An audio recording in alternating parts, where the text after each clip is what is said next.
আসিয়া। আহা, আল্লাহর সামনে একবার মাথা নত করেছে, পৃথিবীর কোন শক্তির সামনে মাথা নত করে নাই।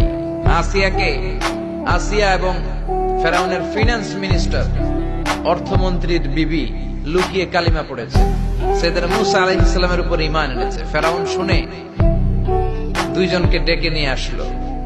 অর্থমন্ত্রীর বউয়ের সাথে দুধের বাচ্চা, বলল দুইজন নাকি ঈমান এনেছো লুকিয়ে লুকিয়ে, এক আল্লাহরে ছাড়ো, আমি ফেরাউনরে সেজদা দাও।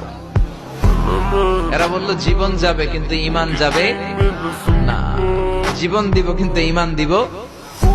প্রথমে ধরলো অর্থমন্ত্রীর বউকে, তাড়াতাড়ি আমার পায়ে সেজদায় লুটিয়ে পড়ো। সে বলে না, জীবন যাবে ঈমান যাবে না। বলল তাই নাকি, দেখি তোমার ঈমানের কত পাওয়ার। জল্লাদরে বলল কড়াইয়ের ভেতরে আগুন গরম করো, তৈল গরম করো, দুধের বাচ্চাটারে টেনে নিয়ে তেলের মধ্যে ছেড়ে দাও। কল্পনা করতে পারেন দুধের বাচ্চাকে